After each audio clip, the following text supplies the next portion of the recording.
Hello मेरे प्यारे बच्चों, क्या हाल चाल? बढ़िया सब। तो कैसे हो मेरे बब्बर शेर और शेरनियों? उम्मीद करते हैं आप सभी एकदम मस्त होंगे, स्वस्थ होंगे और बेहतर तरीके से तैयारी कर रहे होंगे। और आपकी तैयारी को और भी बेहतर बनाने के लिए हम फिर से हाजिर हैं एक लाजवाब वीडियो के साथ। प्यारे बच्चों, आज की जो क्लास है ना, वो बहुत बहुत बहुत ज्यादा शानदार रहने वाली है, क्योंकि आज के इस वीडियो में हम आपके फिजिक्स में पहले चैप्टर वैद्युत आवेश तथा क्षेत्र का one of the most important topic देखने वाले हैं, जो कि है गॉस की प्रमेय, Gaussian theorem. This is the most important topic, बहुत ही प्यारा सा टॉपिक है। और बच्चों, आपको बता दें, ये आपके बोर्ड एग्जाम में ये जब भी आता है पूरे के पूरे 5 नंबर में पूछा जाता है। मतलब सीधी सी बात, ये 5 नंबर वाला टॉपिक है, तो समझ जाइए कि इसकी वैल्यू क्या ही है। ठीक है, तो चलिए देख लेते हैं कि गॉस की प्रमेय क्या होती है और गॉस की प्रमेय को अपन कैसे प्रूव करेंगे। ठीक है, तो इस सबसे पहले इसकी प्रमेय क्या है। कभी कभार 1 नंबर में केवल प्रमेय पूछ लेता है। ठीक है, 1 नंबर में प्रमेय ही पूछ लेता है। तो किसी बंद पृष्ठ से गुजरने वाला जो वैद्युत फ्लक्स होता है, वो उस पृष्ठ पर लगे कुल आवेश का 1/ε0 गुना होता है। ये क्या है? गॉस की मतलब प्रमेय होती है। ठीक है, ये क्या कह रहा है कि मान लेते हैं कि कोई गॉसियन पृष्ठ है। ठीक है, तो किसी बंद पृष्ठ से गुजरने वाला वैद्युत फ्लक्स, तो वैद्युत फ्लक्स अपन ले लिए फाई ए। तो कह रहा है ये वैद्युत फ्लक्स जो है उस पृष्ठ पर लगे कुल आवेश, तो आवेश क्या है? क्यों है का 1/ε0 गुना होता है। तो मतलब इसको जब अपन सही तरीके से लिखेंगे तो हम ये कह सकते हैं कि जो फाई ई बराबर होता है वो क्या होता है? Q upon epsilon not. और यही चीज अभी आपको प्रूव करना होगा, यही चीज आपको प्राप्त करना होगा। ठीक है, तो ये तो केवल गॉस की प्रमेय है। ठीक है, अब चलिए इसको बहुत सिंपल तरीके से अपन निपटा देते हैं बबुआ। कुछ भी डिफिकल्ट नहीं मेरे प्यारे रसगुल्लों। चलिए सबसे पहले अपन मान लेते हैं कि माना एक गॉसियन पृष्ठ है।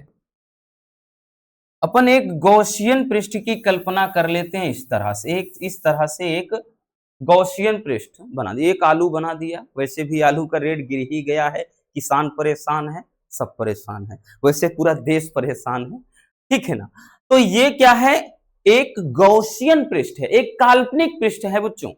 अब हमने क्या किया, इस पर कोई एक प्लस क्यू आवेश ले लिया। किसी बिंदु पर अपन ले लिया बबुआ, हमने यहां पर बिंदु ओ पर प्लस क्यू आवेश ले लिया, कोई मान लिया प्लस क्यू आवेश ले लिया। ठीक है, इतनी सी बात समझ में आ गई। अब उसके बाद बच्चों मान लेते हैं कि हमने क्या है कि इससे आर दूरी पर, इसके परिधि पर, कहां पर? आर दूरी पर। तो आर दूरी पर इसके परिधि पर, ठीक है, आर दूरी पर इसके परिधि पर एक छोटे से क्षेत्रफल की हम कल्पना कर लेते हैं। यानी इसका एक छोटा सा क्षेत्रफल, छोटा सा भाग बना लिए। क्या चीज? छोटा सा भाग बना लिया। और जहां पे हमने क्या किया बबुआ, हमने एक बिंदु यहां पर, एक बिंदु प्यारे बच्चों पी ले लिया। ठीक है, क्या ले लिया? एक बिंदु पी ले लिया। अब मान लेते हैं कि माना कि इसका जो छोटे भाग का क्षेत्रफल है वो क्या है? D A. दूरी क्या है बच्चों? तो हम दूरी आर ले ही लिए हैं। अब यहां से ध्यान से समझिएगा। अब यहां से बच्चों कि मान लिया कि मतलब यहां पे P के द्वारा, ये बिंदु P के द्वारा, या फिर यूं कह ले छोटे से भाग क्षेत्रफल, यानी छोटे से क्षेत्रफल DA के द्वारा, DA के द्वारा यहां पर अंतरित ये जो घन कोण है, इसके बीच ये जो घन कोण बना है वो क्या बना है? डी ओमेगा बन गया है। ठीक है, घन कोण। और इसके सापेक्ष ये वैद्युत क्षेत्र क्या है? ई है। और ये डी ए के साथ, वेक्टर डी ए के साथ ये क्या करता है, थीटा कोण बना लेता है। ठीक, इतनी सी बात आपको फिगर में समझनी पड़ेगी और यही आपको अच्छे से थोड़ा जानना पड़ेगा। ठीक है, इतनी सी बात समझ में आ गई, यहां तक कोई दिक्कत नहीं ना, होनी भी नहीं चाहिए भैया। ये बहुत ही समझने वाली चीज है, मतलब बहुत इंपॉर्टेंट चीज है इस फिगर को समझना, क्योंकि इसी के माध्यम से पूरा का पूरा हम गॉस का प्रमेय, पूरी गॉसियन थ्योरम समझेंगे। लिखने वाली चीजें हैं, आप लिख सकते थे बट यहां लिखाएंगे हम नहीं, क्योंकि लिखो या ना लिखो कोई मतलब है नहीं, तो इतना लंबा चौड़ा लिखने से क्या ही मतलब। आप यही लिखेंगे कि माना कोई एक काल्पनिक गॉसियन पृष्ठ है, फिर लिखेंगे इसमें स्थित किसी बिंदु आवेश प्लस क्यू से, यहां पे लिखेंगे क्यू से आर दूरी पर गॉसियन पृष्ठ के परिधि पर क्या है, एक बिंदु पी है। अब इसके बीच की दूरी, हाँ मतलब आर ले ही लिए है।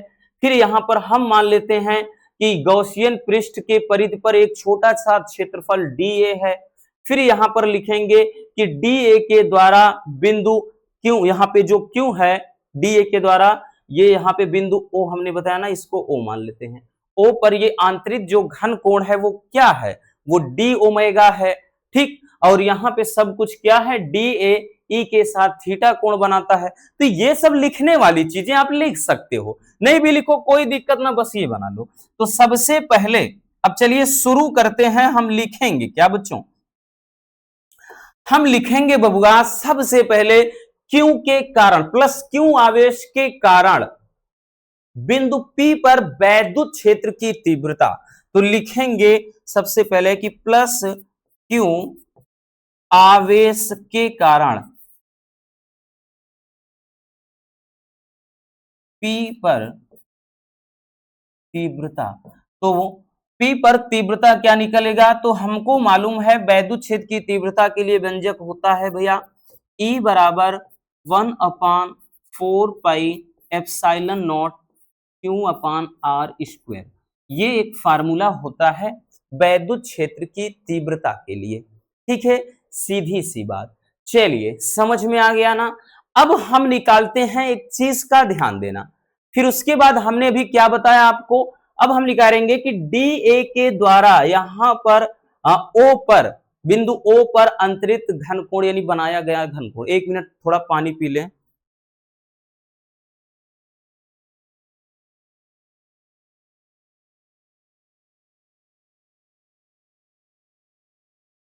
चलिए इतनी सी बात समझ में आ गई। अब लिखेंगे भैया, हमने क्या बताया कि डी ए के द्वारा बिंदु ओ पर बनाया गया घन कोण, तो यहां पर लिखेंगे कि डी ए के द्वारा बिंदु ओ पर अंतरित यानी बनाया गया घन कोण, तो ये एक फार्मूला होता है, हमने इसके पहले भी आपको बताया है, पिछली कक्षा में भी आपने पढ़ा है। नहीं पढ़ा, नहीं याद, कोई दिक्कत ना, याद कर लो, दिमाग में रख लो कि डी ओमेगा बराबर जो फार्मूला होता है प्यारे बच्चों, D A cos theta upon R square. ये एक फार्मूला घन कोण के लिए एक फार्मूला ही होता है, एक सूत्र के तहत आप इसको ऐसे याद रख लीजिए, सीधी सी बात, कोई इसमें परेशानी नहीं। अब उसके बाद हमने क्या बताया, अब क्या निकालेंगे, इस छोटे वाले, सबसे पहले हम इस छोटे वाले जो क्षेत्र है डी ए, इसके द्वारा यहां पर बिंदु ओ पर हम क्या निकालेंगे, वैद्युत फ्लक्स। अब इस छोटे के द्वारा निकालेंगे, तो छोटे के बाद इस संपूर्ण पृष्ठ के द्वारा निकालेंगे, क्योंकि यहां पर क्या बोल रहा है कि किसी बंद पृष्ठ से गुजरने वाला जो वैद्युत फ्लक्स, ये जो बंद पृष्ठ से गुजरने वाला वैद्युत फ्लक्स है, उस पृष्ठ पर लगे कुल आवेश का 1/ε0 गुना होता है। तो सबसे पहले इस छोटे वाले भाग से हम इस बिंदु पर वैद्युत फ्लक्स निकालेंगे, फिर पूरे पृष्ठ के द्वारा निकालेंगे। तो हम लिख सकते हैं बच्चों, ये एक एक पॉइंट ध्यान देने वाली बात होती है। तो लिखेंगे सबसे पहले के डी ए के द्वारा, ठीक है, बिंदु ओ पर या डी ए से गुजरने वाला वैद्युत फ्लक्स,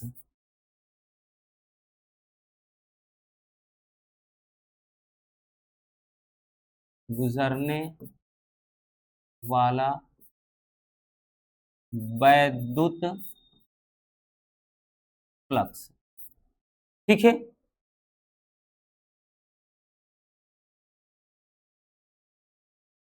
कौन है भाई, क्लास के टाइम फोन मत किया करो। तो डीए से गुजरने वाला जो वैद्युत फ्लक्स हो जाएगा बच्चों, वो क्या हो जाएगा, तो यहां पे ध्यान देना। अब डीए से गुजरने वाला वैद्युत फ्लक्स हो जाएगा डी, यहां पे डी। अब देखिए छोटा है तो इसलिए छोटा फ्लक्स गुजरेगा, डी फाई ई।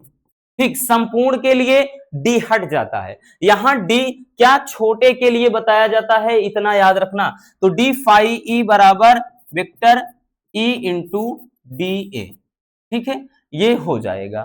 ठीक है, तो अब यहां से हम लिख सकते हैं, याद रखना बच्चों, चूंकि वेक्टर ई इंटू का डी ए ये बराबर क्या होता है, E into D A cos theta. और ये चीज हमने आपको इसके पहले भी बताया है, किसमें, जब वैद्युत फ्लक्स वाले में पूरा समझा रहे थे। इसीलिए बोला ना कि एक एक चीज बहुत काम की चीज होती है। तो ये हो जाएगा डी फाई ई बराबर, यहां से ये हो जाएगा ई इंटू का D A, E into D A cos theta.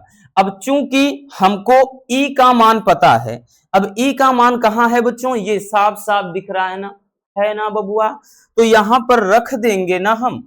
तो ये हो जाएगा डी फाई ई बराबर, इसके स्थान पे क्या रखेंगे, 1/4 पाई एप्सिलॉन नॉट। ठीक है, और Q अपान आर स्क्वायर, ये क्या हो जाएगा, ई का वैल्यू इंटू का D A cos theta, D A cos theta हो जाएगा। तो ये तो रही बात किसके द्वारा, ये एक छोटे से क्षेत्रफल डी ए के द्वारा गुजरने वाला वैद्युत फ्लक्स। अब हम संपूर्ण गॉसियन पृष्ठ से, इस पूरे गॉसियन पृष्ठ से गुजरने वाला वैद्युत फ्लक्स निकालेंगे, यानी संपूर्ण गॉसियन पृष्ठ से। तो अपन लिखेंगे क्या कि संपूर्ण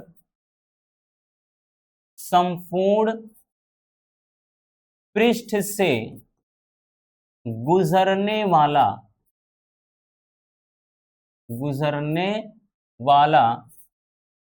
वैद्युत फ्लक्स,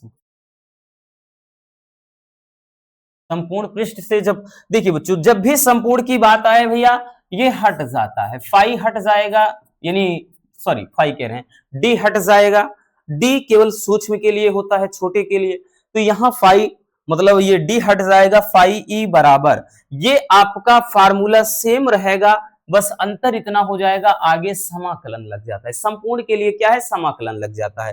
तो ये समाकलन हो जाएगा, ये 1/4 पाई एप्सिलॉन नॉट, ये Q अपान आर स्क्वायर। ठीक है, अब उसके बाद ये क्या है भैया, ये है डी ए कॉस थीटा। इसको थोड़ा सजा देते हैं, कैसे सजाएंगे बबुआ, डी फाई ई बराबर, देखिए इसको क्या करते हैं, तो Q अपान, ध्यान दीजिएगा, Q अपान यहां पे Q अपान 4 पाई, Q अपान ये 4 pi epsilon naught, 4 pi epsilon naught इतना रख लेते हैं। और उसके बाद ये समाकलन D A cos theta upon R square. कोई समस्या यहां तक नहीं ना, कुछ भी नहीं बबुआ, क्योंकि क्यों अपान 4 पाई एप्सिलॉन नॉट हमने रख लिया, D A cos theta upon R square, नीचे आर स्क्वायर है, कर दिया। अब चूंकि वी नो दैट, हम जानते हैं बबुआ, चूंकि हम जानते हैं, क्योंकि यहां पे लिखना चाहते हैं, लिख सकते हैं D A cos theta upon R square equal to D omega, बोले तो घन कोण, है ना। ये देखिए साफ साफ आपके सामने ही है बच्चों। तो यहां से ये क्या हो जाएगा, तो ये हो जाएगा फाई ई बराबर, ये हो जाएगा Q upon 4 pi epsilon not, इसके स्थान पे क्या, समाकलन डी ओमेगा। अब एक चीज और भी ध्यान देना बच्चों, एक चीज और भी ध्यान देना, चूंकि यहां से आपको ध्यान देने वाली बात यह है कि समाकलन डी ओमेगा ये इसके बराबर क्या होता है 4 पाई। ठीक है, ये संपूर्ण घनकोण के लिए का जो समाकलन होता है इसका वैल्यू 4 पाई होता है।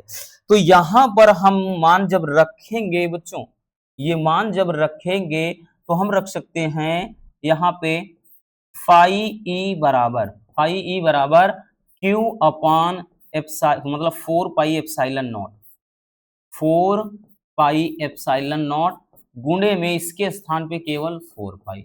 अगर आप नोटिस करें बबुआ, नोटिस करें तो 4 पाई से 4 पाई कैंसिल हो गया, तो यहां पर क्या बच गया बच्चों, यहां पे क्या बचा, एप्सिलॉन नॉट, सॉरी कह रहे हैं एप्सिलॉन नॉट, यानी फाई ई बराबर क्या बचा, क्यू अपान, नीचे क्या दिख रहा है एप्सिलॉन नॉट, तो क्यू अपान एप्सिलॉन नॉट। ठीक है, क्यू अपान एप्सिलॉन नॉट।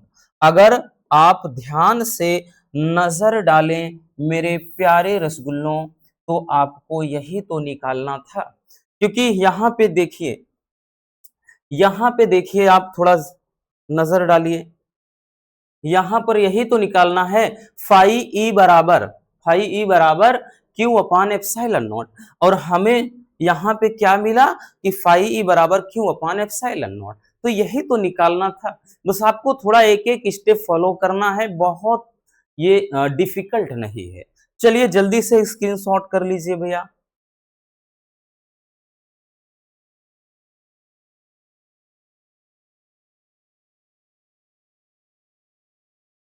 हो गया बच्चों इतना, इसको भी कर लीजिए।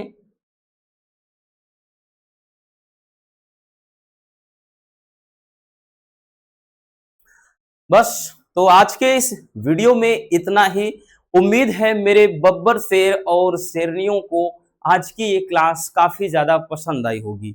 मिलते हैं किसी और ऐसे ही शानदार टॉपिक के साथ। Love you, bye bye, take care. हाँ, वीडियो को अपने दोस्तों तक शेयर कर देना और एक प्यारा सा कमेंट बॉक्स में छोड़ देना।